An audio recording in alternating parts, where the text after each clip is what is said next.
I think it is very, very likely a law clerk. And it is very, very likely a law clerk for one of the 3 liberal justices. That means there are 12 human beings who are your likely suspect pool. That's not a big likely suspect pool. It is likely to be someone who is a hard partisan and who was willing to burn the place down because he or she was so upset about what happens.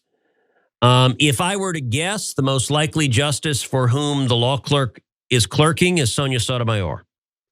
Why do you say that? Because she's the most partisan of the justices. And so she's the most likely to hire wild-eyed partisans as clerks. I have no evidence of that. I'm just making an inference.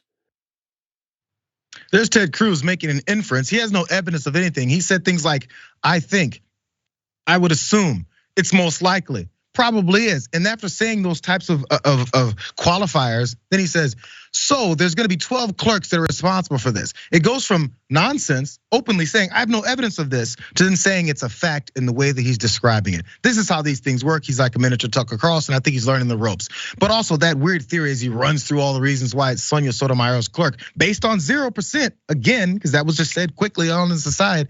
Yeah. He sounds a bit like these types of guys with their wild-eyed theories that just kind of connect dots that don't make any sense. Listen to this, watch this. You remember this guy? Covfefe is Covfefe, and so that's how it's spelled. Okay, Covfefe. Can't do it with the fingers when I'm doing like this. But anyway, Covfefe. So Covfefe is there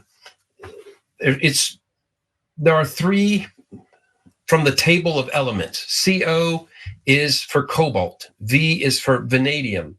Fe is 2 molecules of iron.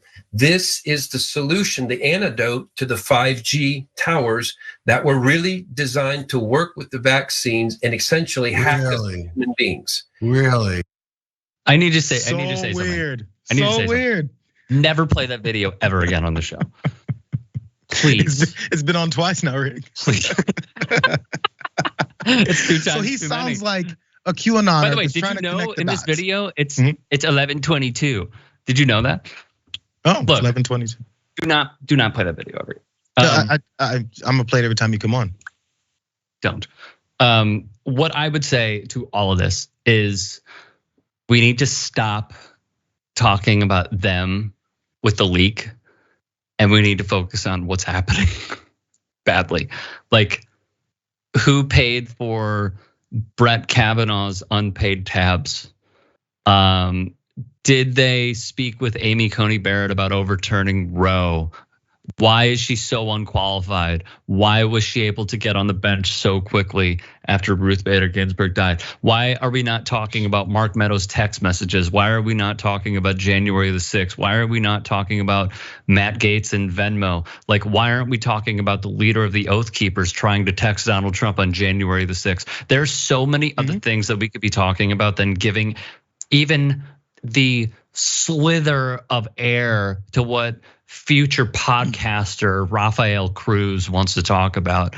Honestly, like I give him 0% of my time because I'd rather focus on how they tried to overturn democracy. It's true, but you know what? A significant portion of the country does listen and believe into all this madness. There's a reason why I ran the QAnon thing, because there's a big following that actually listens to things like what this guy described to Covfefe, and they think it's real. So if someone like Ted Cruz, which is wildly hated amongst many people across all political spectrums, he says things like this, and he goes on a podcast and says, I think, and this is gonna be, and people listen. So it sucks. I don't wanna have to try and push back on nonsense like this, but this is why we have people that believe it and then they act on it. So talking about this violence towards the Supreme Court, which is what they're pushing with this. Yeah, they push violence, and now all the conservative members of the Supreme Court are under attack. Sonia Sotomayor's aide is under attack, and we can go through details, but Operation Rescue is the first group that said it was Sonia Sotomayor's aide. And therefore, this guy needs to be held to account, because Fox News, every entity that's trying to push this will go to capital crime, needs to be taken out, fullest extent of the law. And even Jeanine Pirro said, I'm not sure which law, but something, let's come up with something. This is their rabid approach, and enough people listen. This is the country we live in. It's seeping with idiots and lemmings that follow this stuff. You probably got 10 seconds if you have something else to say, Rick. No, focus on everything that they are saying aside from the leak and how they tried to overturn democracy. I end with that. The fight continues. I'm down for all of that.